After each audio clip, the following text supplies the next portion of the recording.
There's a few options on how to cut dovetails these days, and there's no right or wrong way to do it. It's just your personal preference and what you feel comfortable with doing.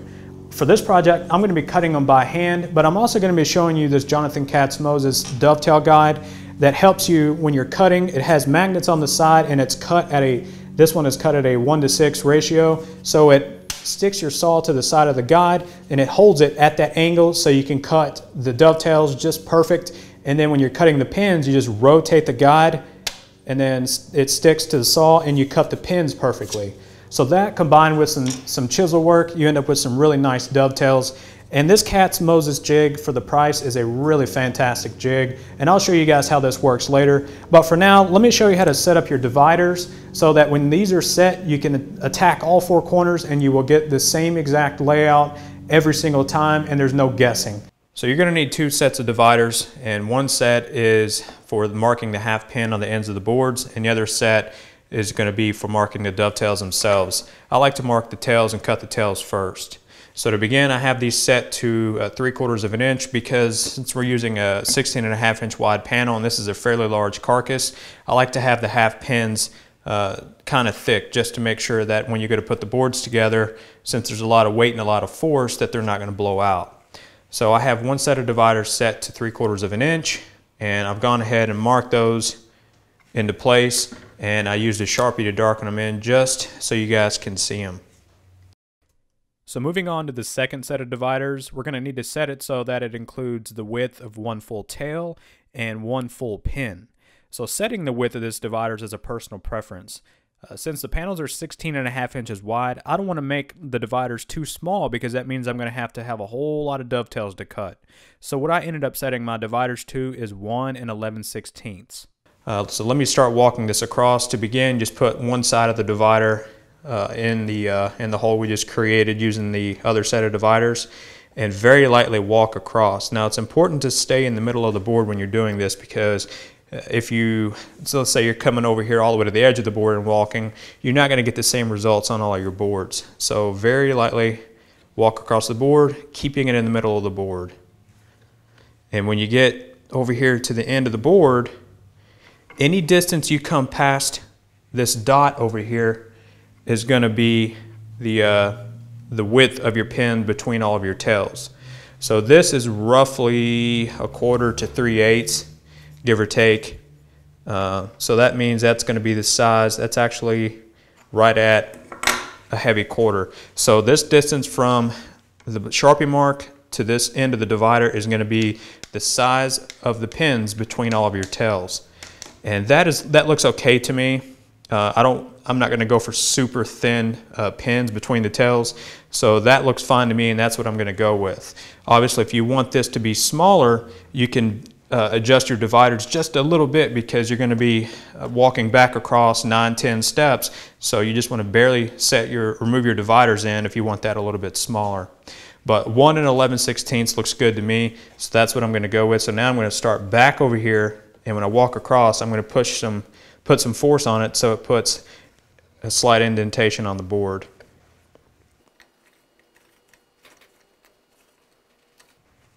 And again, we're over here past that dot. So now what I'm going to do is just use a Sharpie to darken it in so you guys can see. So that's one side of our dovetail.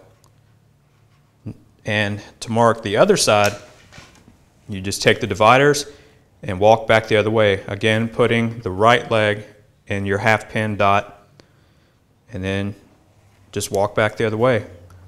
Again, it's extremely important to stay in the middle of the board so you just get consistent pins and tails throughout your project. Now this is easy to see what the middle of the board is with this plywood because of the different layers. But when you're working with solid wood, just do the best that you can. And so now, go ahead and darken that in. And so we have 1, 2, 3, 4, 5, 6, 7, 8, 9 tails. Now to mark these in, I'm just going to be using a 1 to 8 dovetail marker from Veritas.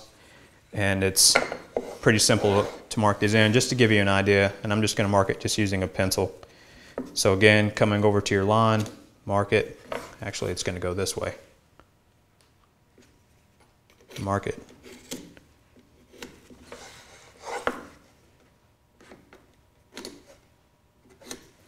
And as you can see, here's our tail. So put the pencil in the hole and just keep marking all the way down, and you have your layout. So as you can see, here's all the dovetails, and here's the pins between them and the half pin on the end. But that's how you use these two dividers to mark out your dovetails. And like I was saying, since we have these set and this board is the exact same width as our blanket chest pieces, I won't have to touch these for the rest of the project. I'll just use these the way they're set, mark the half pins, and then mark the tails with this. But as I was saying, the bigger dividers are one full tail plus one full pin.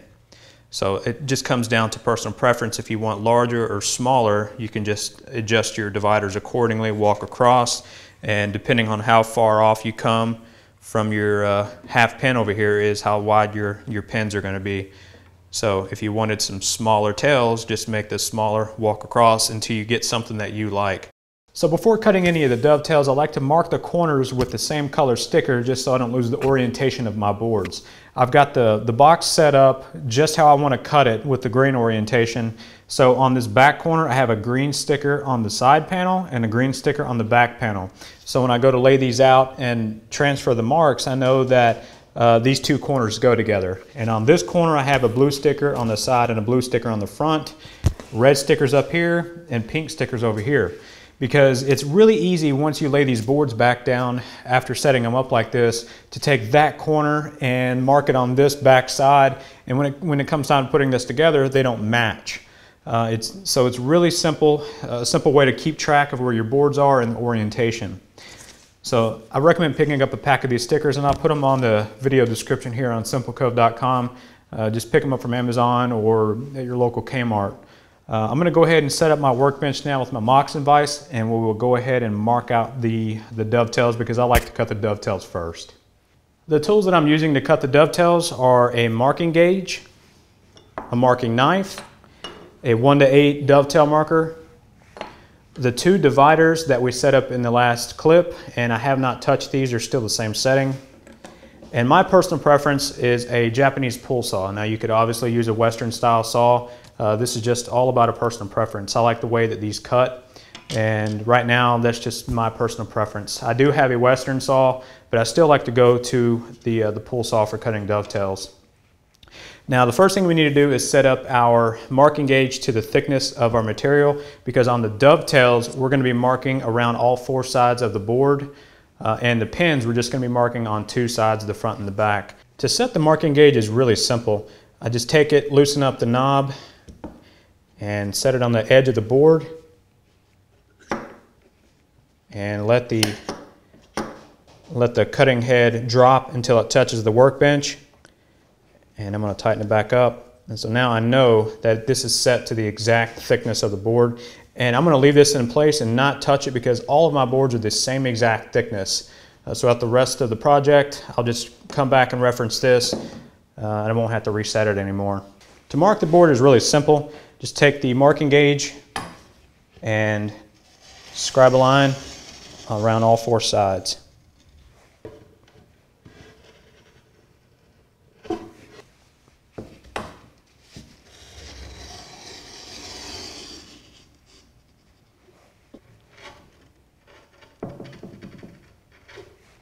So I got the board in the moccasin vise, and I'm going to go ahead and take the first set of dividers and mark out the half pins on the end, and then I'm going to take the other set of dividers and just walk down the middle of the board.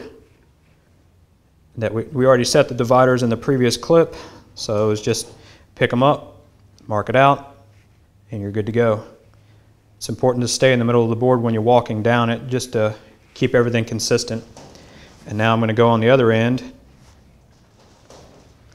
and walk all the way down. And now I'm going to take my dovetail marker and mark them out. And this time I'm going to stay above my line that I scribed with my marking gauge, because I don't want to cut beyond that line either. So if I don't want to cut that beyond the line, I'm definitely not going to mark it, because I have a tendency of following the line. And now that I've got everything marked out, I'm going to go ahead and mark out the waste areas. So the way that I like to cut dovetails with this pull saw is I will start the blade on the back edge of the board and continue cutting, slowly lowering the blade until that I've removed this line all the way across. And this is the most important part, is you want to keep the blade straight across when you're cutting across the grain like this, because if you tilt the blade and you're off on your angle, you can fix that very easily by transferring whatever you cut over to the pin board.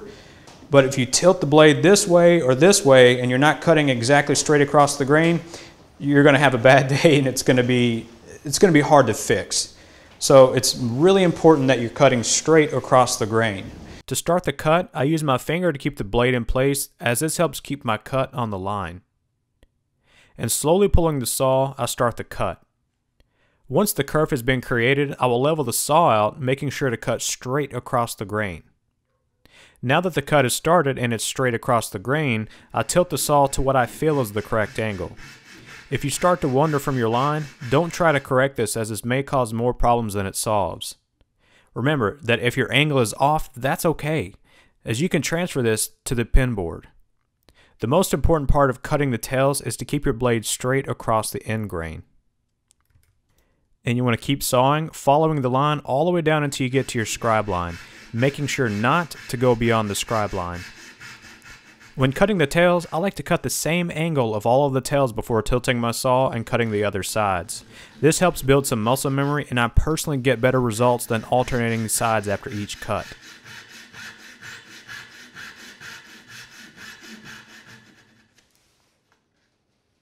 To remove the waste, I like to use a bow saw. Since the blade is a little bit thicker than my pull saw, I can't just go down the kerf and turn the blade and cut like you could with a coping saw, so I have to make a couple of passes to remove the waste. And I like to leave about 1/8 of an inch of waste above the scribe line so that I can then chisel that away. So now the last thing we need to do before we can chisel out the waste is I'm going to cut off these half pins. And before I start sawing, I like to take a chisel and remove some of the waste. And since we used our marking gauge to scribe all the way around it, we have a nice crisp shoulder for our saw blade to fit into. Now what I'm going to do is put the blade in the kerf, and I'm really going to pay attention to that reflection. If the board looks like it's one continuous piece, you know the blade is nice and straight, 90 degrees to the edge of the board, and you're going to get a clean cut. Because if you tilt your blade or turn it off at 90, you're going to see that you don't have one continuous piece running all the way through like a mirror. So with everything lined up and it looks like one board, you know that your saw is nice and true. So pay attention to that reflection when you're making your cut.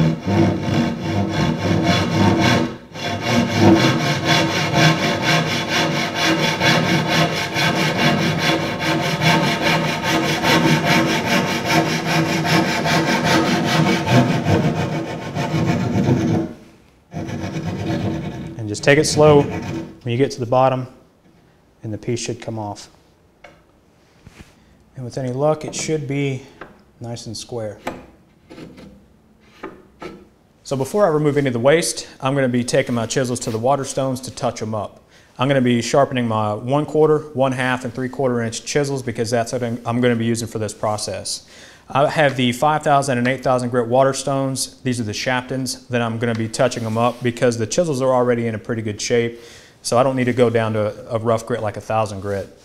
So after I hit the 8,000 grit, I'm going to be using the strop with some green compound just to do the final buffing.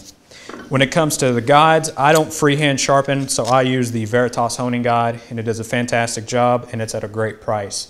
I know Lee Nielsen also sells a guide, so check out these two and see which one works best for you if you don't have one, or learn the freehand method. That way overall it's faster and you're not having to rely on a guide. So let me go ahead and clear this off, set it up, and then I'll show you how I sharpen the chisels.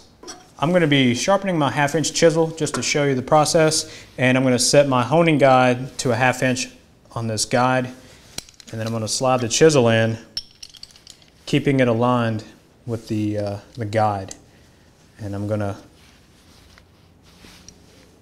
lock it into place with the knobs on the front.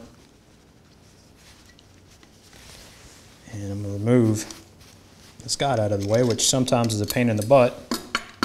And now I'm going to start with the 5000 grit. I'm just going to get it wet with water. I typically wouldn't do this on the moccasin vise, but it's all that I have room for right now. And since these chisels aren't in bad shape to begin with, I'm not going to have to do but a few strokes on it, on each grit, just to get it to where I want it. And that's all that I'm going to do. So I'm going to take a paper towel, wipe off the wheel, and then I'm going to move over to the 8000, get it wet. And I like to hold the guide like with one finger on the blade and then the other finger above the blade, just to make sure that it's not tilting or getting skewed in any way. And it's going to take about the same amount of time on the 8000 grit. And that's it. And now we have the super sharp chisel ready for action. But one final step that I like to do after removing it from the guide is to do a few swipes on my strop with the green compound. So I'm just going to freehand this.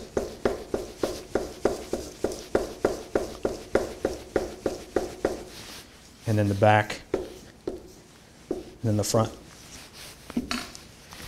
And one final thing, since I just had the chisels in some water, is I have this rag soaked in jojoba oil that I'm going to wipe it down with just to make sure it doesn't rust. So now I'm going to go ahead and start to chisel out the waist.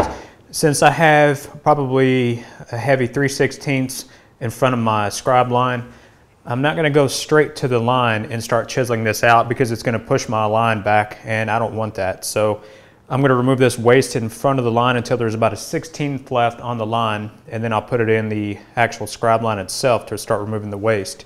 So what I like to do is put it in the waist and chisel it out first. And I'm only going to go down about halfway, and then I'm going to flip the board over to get the rest. I don't like to remove all of it all the way down at once.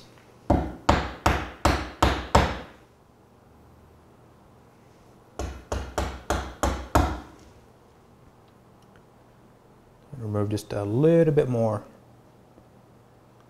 And so now I'm going to put my chisel in the scribe line, and I'm going to tilt the chisel about 2 degrees forward so it undercuts it a little bit.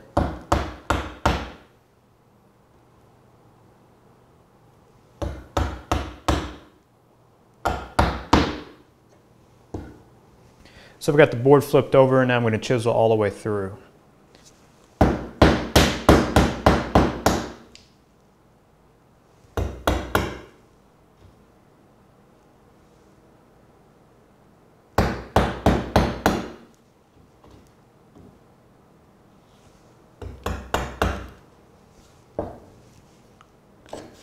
Now we've got some crisp shoulder lines, and everything looks good.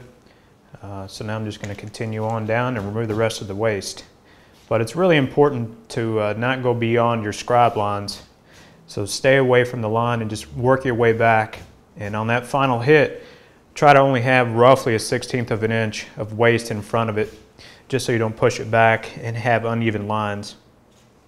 So to mark for the pins, I'm going to be using my jack plane for this procedure, and I've got the pin board in my vise, and it is flush with the side of the jack plane.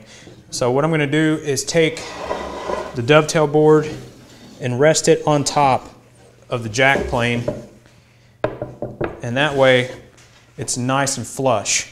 Don't forget to check your stickers to make sure that they're on the same side and you're cutting the right board. You don't want to start off on the wrong foot on this, although with this being the first corner you can recover, but just pay attention to the stickers. With the edges flush, I'm going to make sure that it is nice and square.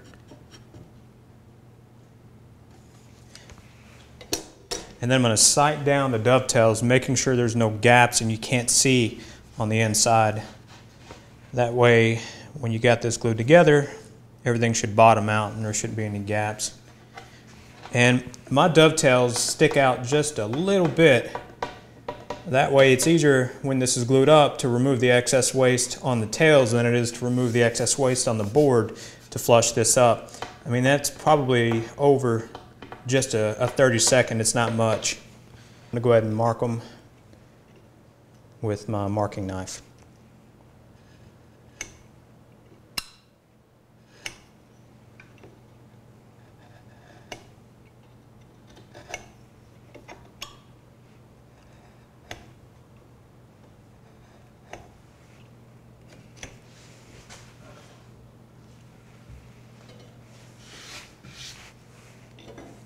Now before cutting, I'm going to go back to the marking gauge, and I'm only going to scribe on the front and back. I'm not going to do the edges.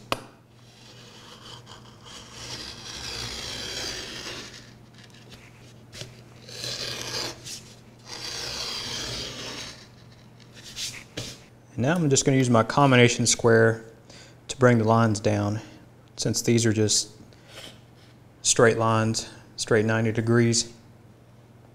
So now with these cuts, your saw needs to be at the angle on the end grain, but you want to cut straight down. So I like to cut on the waist side of the line. So I'm going to try to leave a little bit of that line, and that way I can just chisel it away. And so like before, start on the end grain, and now that it's started, bring it across. And so now my saw is cutting at that correct angle, and I'm going to look at the reflection again to make sure that I'm cutting straight down.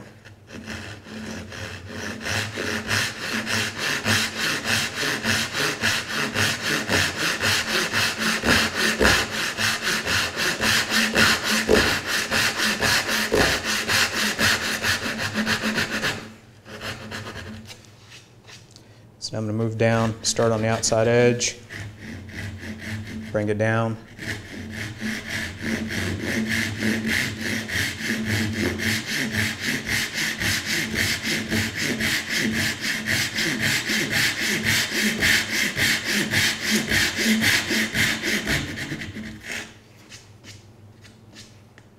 And stopping down at the scribe line.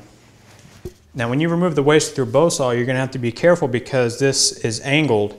So you can't just cut straight across, otherwise you're going to cut into your pin. So when you're starting your cut and you're over close to the pin wall, you're going to have to angle your blade to remove the waste.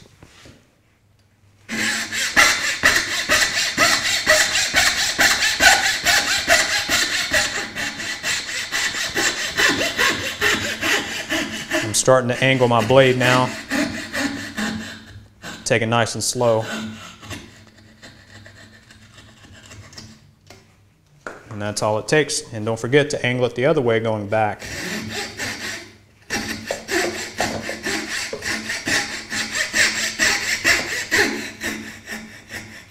Slow it down.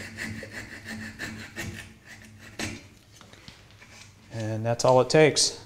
So I'm just going to remove the rest of this, and then we'll get to chiseling. Now chiseling away the waste on the pin board is a little bit different. You're going to notice that the walls are now at the angle of the dovetails, so you're going to have to angle your chisel as you remove the waste. And just like before, I go down halfway, flip the board over, and then I remove the rest. I've got all the waste removed, and so now I'm going to try to fit this in. And since this is a relatively large panel, I've just got a soft blow, just a rubber mallet, and I'm going to barely tap. And as you can see, it's not going in, and I don't want to force it. My edges feel pretty good, so what I'm going to do is pull this back out and just start it by hand until it falls into place. And then I'm going to take a pencil and I'm going to outline my pins, and then I'm going to tap it again.